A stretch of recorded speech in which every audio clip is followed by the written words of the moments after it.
Sue Stanford is one of over 6,000 licensed realtors in LA County, and in an oversaturated market, it can be hard to stand out from the crowd. We're continually trying to outdo the other person, trying to get business. So I paid her a visit to help her become one of the most sought-after realtors in the city. So I always like to begin with some small talk to break the ice and make the other person comfortable.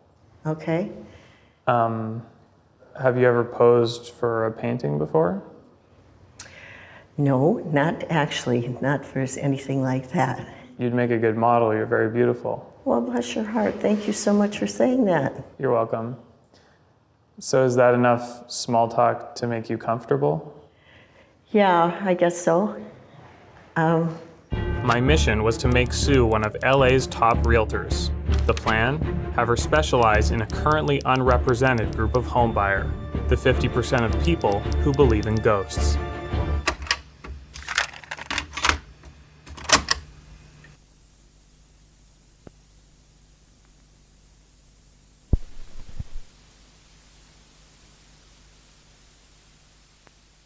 Welcome to Flyby Films, a once or twice a month podcast where, using the magic of distance-defying tubes or some cosmic jumbo like that, or cosmic gumbo. Cosmic gumbo, as our friend Santa might say. Me and my pal, who lives in Tulsa, get together and chat about films that either have been or will be forgotten.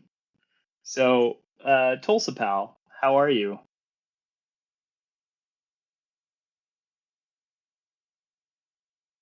Which movie are we talking about?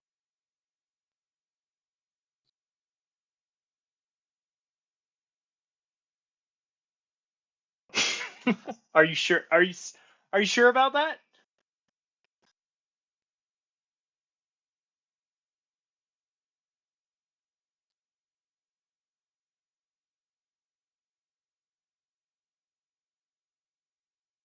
Hmm.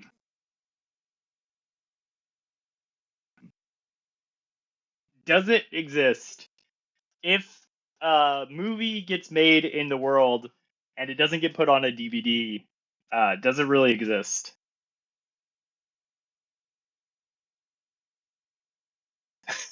No. Watching this movie, I could imagine this movie. I did something sneaky just now where I was supposed to say the title of the movie because I was giving the open, but you have a hard time remembering the name of it. So this movie is like a Sufjan Stevens song title. Yes. The name of it. Mm-hmm. And I cannot for the life of me remember if it's the house, this house, a house, these walls. And even my wife was making fun of this just a second ago and trying to confuse me. So I punted it to Blake. There's If These Walls Could Talk, This Old House, This Haunted House, I am the old thing that lives in Old McDonald's house. Ooh, right? That sounds like a real great kids version. Yeah. Blake, we've already recorded one episode, but that's not coming out until later. Yeah. But we had a guest on that one, so I didn't get to catch up with you. This is true. So how have you been? It's been a while since we've talked. It's been a minute. Yeah, it's been a New York minute. It's been a real Chico to Tulsa minute. Been a real San Diego minute. Been a real London minute. Yeah. I was gonna say, do you think it's a Berlin minute? What about a Kathmandu minute? Ooh, definitely a Kathmandu minute. Or in France, Minuit. Oui, oui. Oh, wait. Croissant. Banana. Le discothèque. Banana. Yeah, I've been doing pretty good. I'm a little thrown off. I get some got some real great news about my church earlier. Uh, I'm not sure how I feel about that. So, uh, I don't really want to go into it because it just bums me out. But you'll hear it in my feistiness, hopefully, and you can experience that. Uh, but other than that, it's been great. Kids have been, shitty as usual, and they're great. They're great, but they can be assholes, especially their sleep cycles.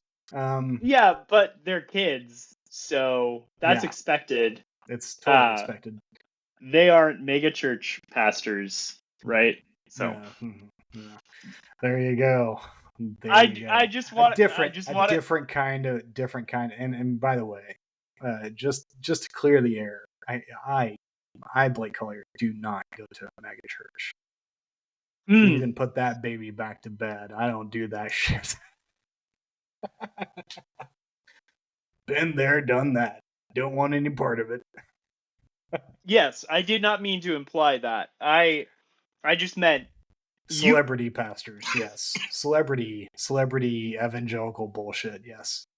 You passed the article talking about what is related to your church that you just mentioned to me earlier today. I read through it, and it mentions certain mega church pastors in it, and so. relationships between those. So the related. place that put the article out, I had never actually heard of this organization, but one of my more in the know evangelical friends, who is not probably evangelical outside of like the actual meaning of evangelical, he was like, "Oh yeah, that organization's pretty legit. They're the ones who like brought down like Doug Wilson and all these like pedophilic situations. It was not that, thankfully, but equally bad in other ways. So yeah. Pretty shitty day on the whole. But I get to end the day by talking about Osgood Perkins. And I think what we really need to do at this point is to figure out what the fuck we're going to call this series. Yes. So, as the professional podcasters that we are, we have been talking about this series for 3 months now? Probably. Yeah, probably around 3 months.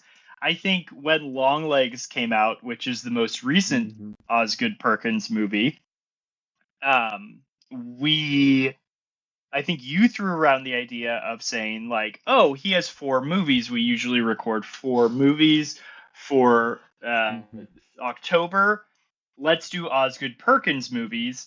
And then for those that don't know, Osgood Perkins is the son of Anthony Perkins, who's famously in Psycho as Norman Bates. Yep. And the idea was, okay, so we'll watch Osgood Perkins 4 movies. Then we will cap it with the Halloween episode by watching Psycho. All of the which turned into all of the Psycho movies because including there are Fan Sant. Yeah, there are remakes and sequels that I have not seen. So we plan on doing that. And this snowballed into reality now, which we're actually making it a thing right now. Yeah. But what we didn't do as professional podcasters is come up with a title for whatever this bullshit is. I I honestly think that we are professional enough to know that we had to fill in space on one of the episodes. And so we were like, we just knew like subconsciously that we need to leave this part for the bullshit segment of the first episode. That's how good we are. This is true. This is true. And so I was trying to do word plays with Osgood Perkins. It doesn't really roll off the tongue. The good stands out. So you could go Yes. like, you could go bad, you could go fine. Oz kind of reminds me of the Great and Powerful Oz. Yeah, I tried to We do could something do, with that. Yeah. The Wizard of Osgood Perkins. No. No, that's bad. That's very bad. That's bad. But then I was like, well, we're technically doing not just Osgood Perkins, but we're doing Elvis Perkins and Anthony Perkins ultimately. Mm-hmm. So it almost like I felt like we needed to focus on the Perkins part. And when I think Perkins, I think of really, really sexually inappropriate jokes. Why is this, But Blake? I couldn't. I'm just like Perkin, Perkin? Like I'm like I just walk into a room and say, "Hey guys, I'm Perkin." I'm Perkin. And then I point down. Hey guys, I'm Perkin. Blake, I don't think I've ever in my life referred to it as Perkin, but I'm not opposed. And then when you do it more than once, then it's Perkins. Oh, I've got some Perkins going on. Okay, Blake, I think this is it. Flyby Films presents Spooktacular 2024. Hey guys, I'm Perkin. Yeah, okay. There we go. No, I need a little bit more engagement here. Like we should workshop this. I don't Can it think be we made have time. better? We have No. 4 minutes. We have 4 minutes. This is called improv. We've got to workshop it. Well, okay. So yes, the past, yes. Well, I'm yes-anding it, and the and is moving on because I've yesed it. So let's move on. No. So last couple of times, didn't we call it there was like some spooktacular spook fest? I think that's always been at the front of it. So I think this is the first time we're actually giving it more than that. Yeah. So just to remind our listeners, who probably don't need any reminders because they remember the important parts of our podcast so clearly. Yes. The first time we did this, it was about what was our first one? Was it Bloody Mary? Yeah, or was that? It was sequels to like it was like the what was the gig? Like what was the theme? Because we did like all the follow-up movies to like urban legends. That's what it was. It was like we were focusing on movies, but we didn't want to do like the good ones. We wanted to do like the movies that no one has seen. So like Urban Legends 2 and 3 and Candyman 2 and 3 and stuff like that. I think that's what it was. Yeah. And then what was last year was actually a good one. Because we did the found footage leading up to Blair Witch. Yes, we did found footage. Which was actually really good. It was a good series. I thought it was great, and yeah, it was pre Blair Witch found footage, Yeah. and which is actually a surprisingly sparse but strong, well, of varying strengths, but strong in that there are standouts, whether they're Yeah. good standouts or not. There are kind of waypoints for for the found footage genre up to that point, and then it kind of blows open, and you get a ton of things. But You get yeah, Blair Witch and Paranormal Activity knockoffs after that. yeah, and Yep. and there's still good ones every once in a while, Of but course. yeah, Yeah. um, Yeah. And then this year we were like, oh, we're going to focus on this one director that we both really like. yeah, Because why and the I fuck think not? that was the He was idea. having a moment. I'm Perkin for Perkins. Ooh. Uh, We're Perkin on Perkins. uh, ooh. What's on the Perkin set? What's on the Perkin set? Get it? Percocet? Yeah, But I it's get like it. TV. It's like TV set. What's on the Perkin set? What's on the Perkin set? Hmm. No, Perkins. Perkins. Yeah, I mean, if we don't come up with anything better, then Hey guys, we're I'm per Perkin.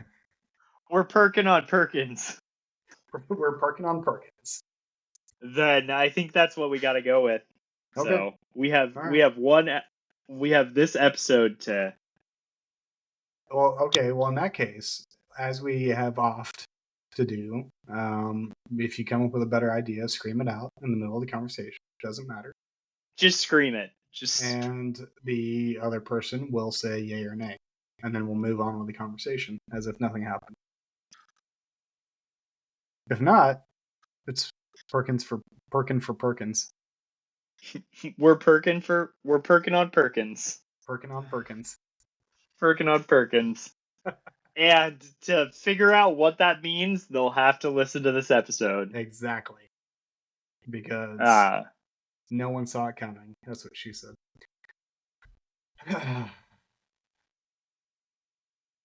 Blake, before we get into the movie, I just want to ask you: we're on the cusp of spooky season. Mm-hmm. Tomorrow is the gateway to spooky season, right? Yes. It's not It's the last. the spooky season, but it is the penultimate. Yeah, it's the penultimate. Is there okay? Other than Osgood Perkins movies and Long Legs, so bring those out of the equation. Okay.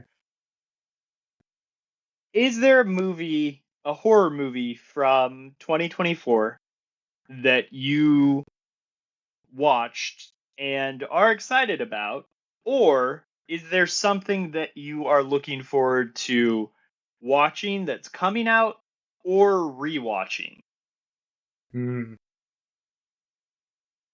But it has to be from 2024. Mm-mm. Oh, The okay. rewatch option could be I'm really looking forward to rewatching Well, generally X. speaking, I try to watch either Halloween or The Thing around Halloween, but it doesn't always happen. But I generally try to do one or the other.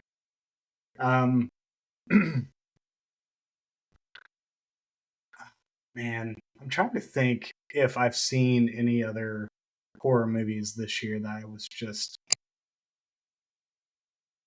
like in the tank for.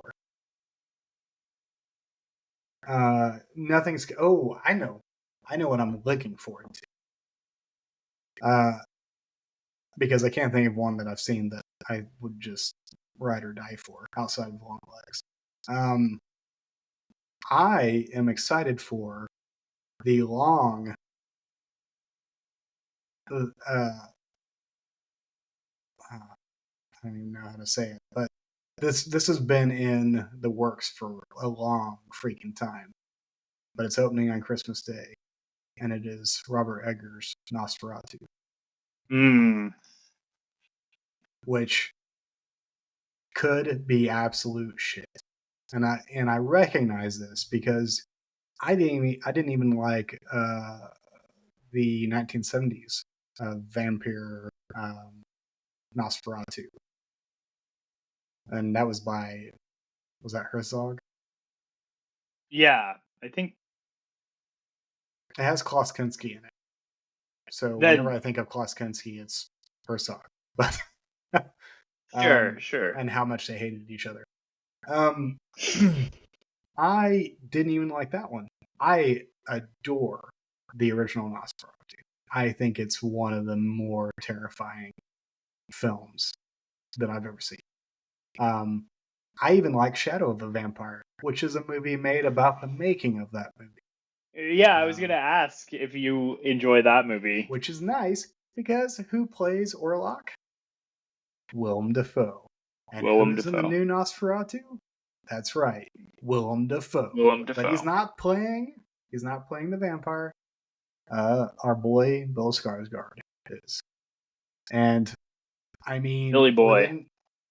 Within the scope of people they could have picked, that's a good pick. Because even though I hated the It movies, he was great as Pennywise. You know what? Yeah, and he is very creepy. Yeah. Because he looks like someone is trying to make Steve Buscemi attractive. Yeah, exactly. Which is really, really just so strange. Well, and as we learned from Barbarian, you can literally expect people to think he's the bad guy and then pull the rug out from under him. Because he's so terrifying, just as a presence. Yeah. Although, if you don't know anything about Nosferatu, you can expect him to be the bad guy in this one, and he will be. Yeah, that's not. So yeah, I'm psyched because I, generally speaking, like Eggers' work. The Lighthouse being my favorite of his movies. But I was pretty psyched for someone to go ride or die for Nosferatu and not make it super studio. I think he has a chance at really nailing it. And his typical cast returns. Anya Taylor-Joy, all the hits of his last movies have come back except for Pattinson. But I mean, it's a stacked cast, and it looks good from the trailer, so I'm down. I'm excited. Yeah. Do you think he's burning? Day. Yeah. Do you think he's burning through all the Skarsgårds with this one? He started with Alexander and going on to Bill. He's gonna get. I have a feeling that he's gonna be stuck on Bill for a little bit. I just have the sense that he's gonna put Bill in 2 or 3. Yeah. I haven't disliked an Eggers movie. I didn't hear good things about his brothers released a movie recently. Oh, really? Yeah, they directed a movie starring Brandy of all people. Yeah. And it came out. It's like a pregnancy horror film. But it was getting kind of trashed in the reviews. Although, yeah, it still might be good. I might catch it eventually. But I mean, I'd be willing to watch it just to see what Brandy's up to. Yeah, no, actually, that was kind of almost more interesting than the fact that the directors are the brothers of Robert Eggers. That's wild. It's kind of a weird thing.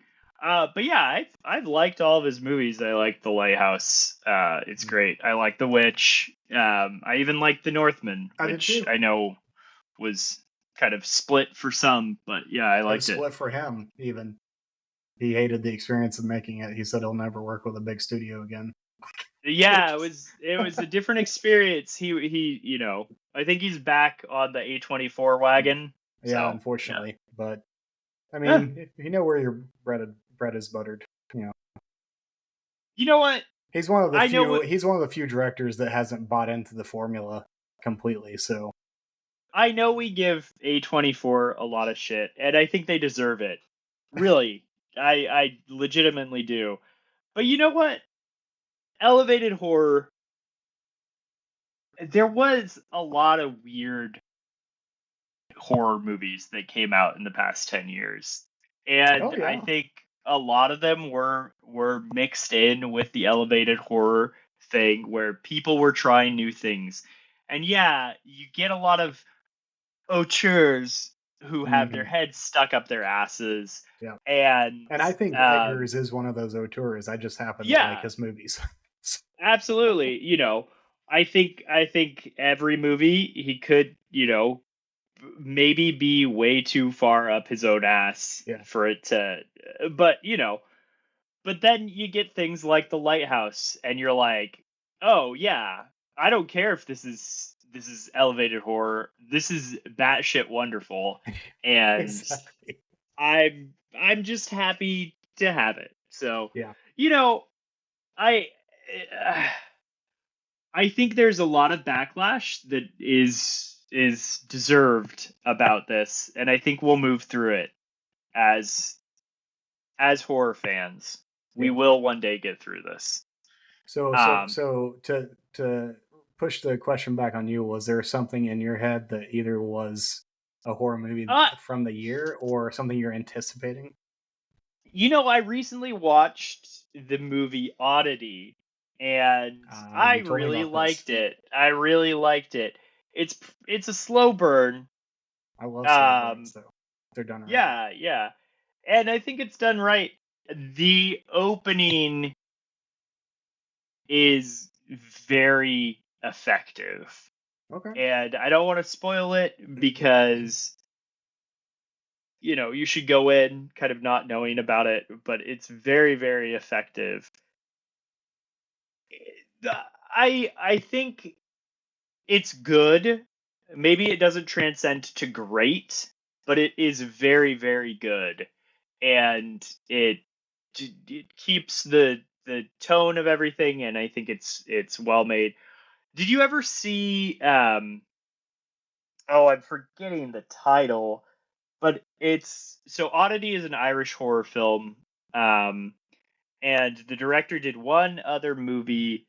It was also, you know, set in Ireland. There was like an island, and there was a girl on the island who was like chained up inside this house, and this guy hires someone to be the caretaker of this house on this island. Um, Was it yeah, Caveat? yes, it's Caveat. Because I remember That's the seeing name. that, and I actually really liked that movie. Yeah, it's kind of a weird movie because I think the plot doesn't make any sense and creates this forgettable like Hmm void for the film where it just lives in this space where it's like, did I dream that or did I actually Yeah. see that? Um and I think Oddity has a little more clarity of narrative Gotcha. where I think I'll remember it a little bit more. But to be fair to Caveat, the dreamlike aspect of it all is effective in hmm that's some weird shit, Yeah. and it carries over into this movie. So that Yeah. was one I liked. Yeah. Yeah. Okay. Sweet. Yeah. Um, Speaking of weird shit, um, I am the pretty thing that lives in the house. Uh, First off, I'm guessing you had seen this before. Yes. I had seen it two other times, falling asleep in both times. Um, I don't remember if that was because I was drunk or tired. It could have been both, honestly.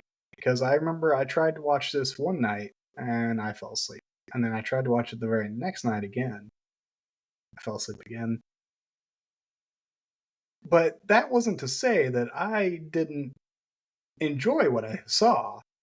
I think I was just either drunk or tired. And this was my first time to watch it all the way through without a drop of alcohol and being fully awake. And I gotta say, I kind of liked it. I am gonna say 3 things about this movie. I agree. Okay. I kind of like it. I think it's kind of good. Yeah. And this movie is boring as hell. This is a fucking paint dry, boring ass You talk about movie. slow burn. Oh, it's slow. And Slow as paint drying. And it's weird because talk about non-traditional payoff. Oh, Like I don't know how this movie got made. I don't know what I can't imagine a world in anyone which anyone gave it a positive review. Because I can only imagine I waited all the way through this movie for that. Yeah, this movie was made in a very, very special time where Netflix was handing out checks to weird projects because it didn't even know how to get people to watch its stuff. Yep. So it was just throwing things at the wall. This was made at that specific time. Couldn't have been made before then. Like, no studio would have given, anything to make this movie. It can't be made now. It exists. Even though it is artsy, fartsy. Like, this is as close to head up his ass as Osgood Perkins will ever probably be. Yes. This is the most kind of pretentious A24 version of Osgood Perkins that you'll get. Even though this isn't his A24 movie, and I don't think A24 would put money on it. Would be able to make this movie because they wouldn't make any money off of it. Yeah. They just it's not even the A24 crowd, I think, would reject this movie. Yeah. So yeah. But yeah, I kind of dig it. And all of the criticisms still hold. Like, you get to the end and it just happens and you're like, oh, that's the end. Okay. Oh. But then you're like, it kind of works. I mean, did you really expect it to be like a real show-stopping ending? No, you shouldn't have. There was nothing up to that point. The closest thing to forward movement that this film had was the phone cord scene. Yeah. That is literally the only moment where, oh, no, this is a horror film. Okay. Like, I have a theory about this. Okay. And we've talked about this this genre before, this multimedia genre, but it feels like Osgood Perkins was just listening to nothing but hauntological music for like 2 years, and then was like, I got a great idea. This, guys. I got this. I'm gonna make a hauntological movie, and that's kind of what it feels like. Yeah. It feels like someone threw the made an AI. It's better than that, but made an AI listen to the caretaker, Yeah. and then this is like what was These are the generated out of visuals. it. These are the visuals. These are the visuals. These are the sounds. These are the scenes. Um, and not like it doesn't sound like the caretaker. The music is a little bit different, although there are some. I think there are some legitimately like hauntological noises in the soundtrack in this movie, but it feels like it's harkening back to old things. And I mentioned this to you after I watched it. I was like, oh, it really feels like the lead actress's voice is a choice too, because she's giving this weird, almost like Lynchian performance of projecting her voice into something else than fits with anything else, and it's almost transatlantic, right? Yeah. Which you know Osgood Perkins is dedicating this to his dad, Anthony Perkins. It says to AP Anthony Perkins, we can only assume, it says, who gave me a haunted house. And I have this theory of like, is he talking about an actual house a physical house that he inherited, or is it his memories or his mind or something like that? But he has classic actors on the brain, and in fact, the other actress, the other kind of main actress, I guess there are three. There's Ruth.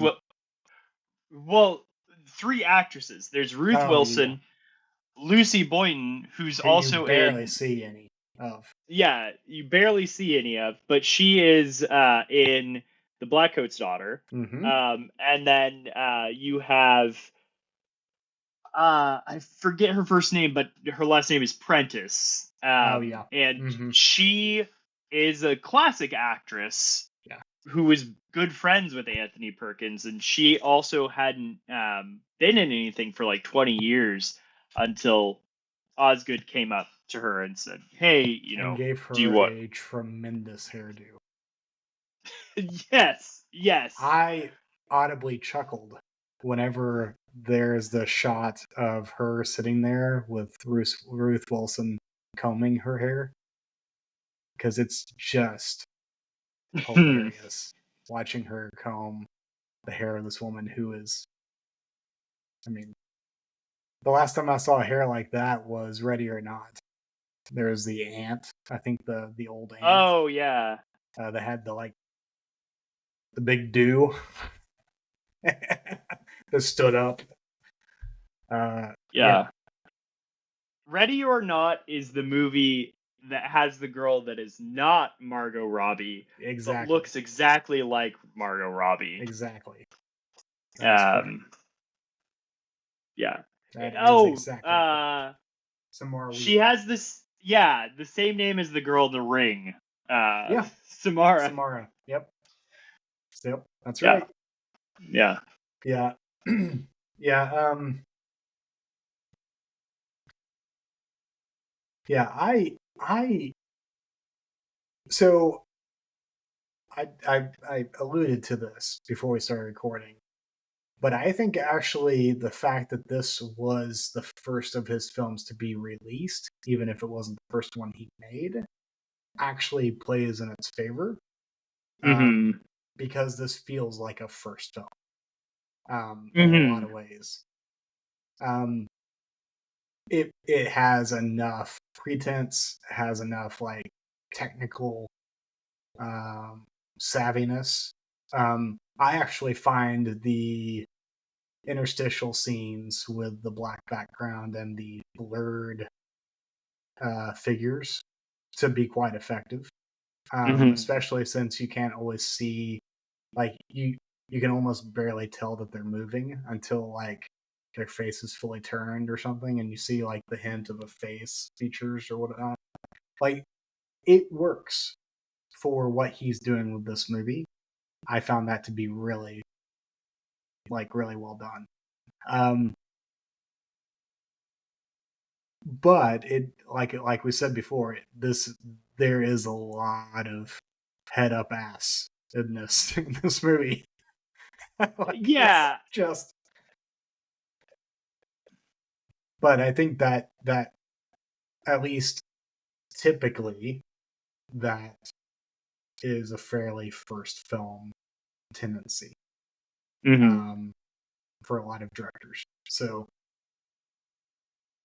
yeah, I think it works. I think Black Coat's Daughter, which is his actual first made film, plays more coherently, even though it kind of has some of the vibiness of it. So it plays more coherently, and it has a similar vibe. Like, yeah, watching all of his movies kind of at once, I realized like, oh, vibe is so important to him. mm-hmm. But I will say, this movie does feel different than any of his other movies, and Yeah. I think he does at least try something different in each of Mm-hmm. his movies. Like, this is a lot more kind of hauntological. It's a lot more like throwbacky, and it's a gothic. ghost story. It's Mm-hmm. gothic. It's gothic. It's about a house. It's about, ghosts that get stuck in the house. It's about, Mm-hmm. things like that. And it's something I wouldn't recommend to someone unless they wanted to experience a unique vibe. Mm-hmm. Yep. And, I wouldn't even say, like, I know that you were saying I had a bit too much to drink and I fell asleep. I would say go ahead, use substances for this Yeah, movie. Like, exactly.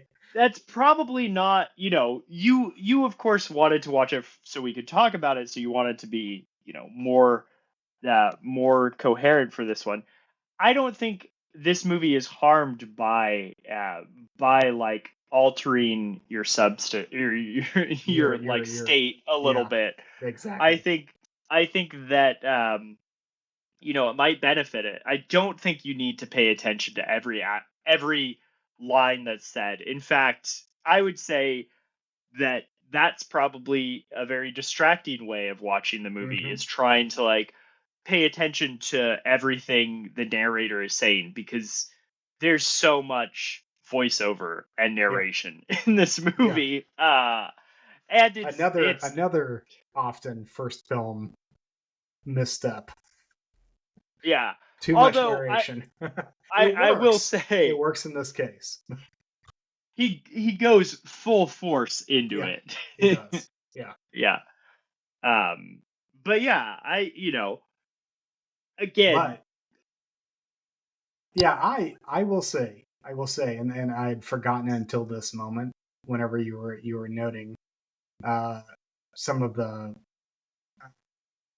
elements of it, specifically with it being, about a haunted house, all this stuff. I will say that I always get excited when movies are intentional about showing the footprint of the house. So one of my favorite movies to go to that does this effectively is The Strangers, 2008.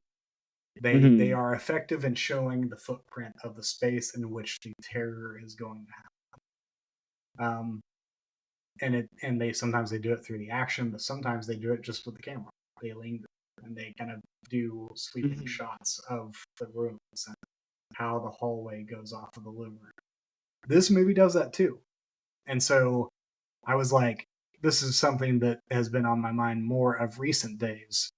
But it's something I was paying attention to. I was like, oh, no. Like, I feel like I could come away from this movie and give you a basic floor plan of this house.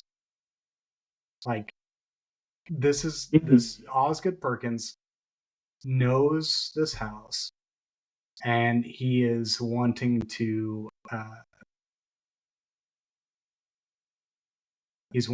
fill this house with this ghost story.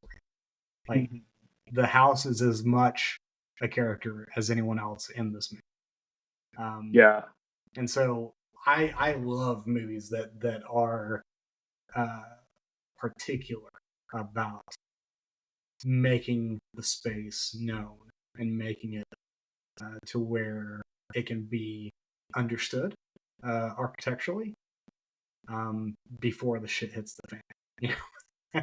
Which the shit never hits the fan in this movie. Just spoiler alert. I guess it kind of does at the end, but it doesn't make sense. Like there's not really a logic to what happens at the end. No. It just happens, and then you get to fill in why it happened. Yeah. But the house, I would say, the house is a character in this film. Like the mold kind of growing in the house, all of these aspects of it. So yes, it definitely works to the movie's benefit that it takes that seriously and kind of shows, like you said, the internal structure, the bones of it, everything. So, no, that's a really good point. And then the end of the movie, it shows the outside of the house, and kind of lingers on that for a bit. So.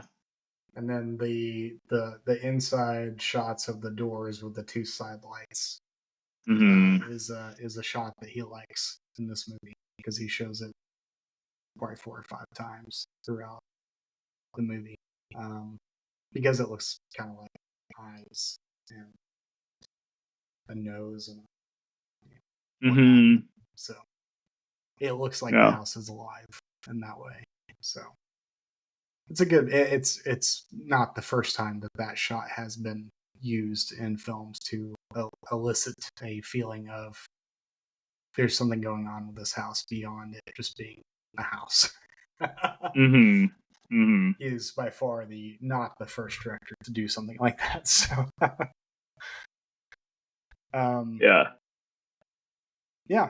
but it's a weird one. Yeah, weird is a good way of putting it. Again, just to reiterate, I wouldn't recommend this to people in most settings. Now, with the caveat that if you're in the mood for just something to kind of get under your skin a little bit, and that has, kind of a vibe to it, we've said vibe a lot, but it's just, a spooky, gothic, under your skin, creepy crawly feel. If that's what you want, put this on for an hour and a half. It's like watching a Shirley Jackson novel. Yes. I think there's a quote on Wikipedia that almost says that exact same thing. Really? That's funny. Where it feels like that. That being said, I think it's more effective than Mike Flanagan's take on Shirley Jackson. Yeah. But the benefit is that Osgood Perkins ends it after an hour and a half rather than making it a 10-hour miniseries. Yeah. With one spectacular episode, and then the rest of it's fine. Yeah. But so take some mushrooms, watch this movie, get lit. Take a gummy, get lit, do whatever you need to drink do. a little, make sure put this you're movie awake. on, like make sure you're not tired, or otherwise, fall asleep and then wake up, because sometimes movies get creepier that way. weird you out. You're like, what did I miss? I don't really have anything else to say about this movie. No, I think that about covers it. This may in fact be our shortest episode ever. Where are we at? Because the timer went away for me. 48 minutes. 48 minutes. You know what? This is the second episode that we're recording in a 3-episode sprint, so I'm So okay good with ending this. here. Yeah. Yeah. Sweet. Bye. Bye.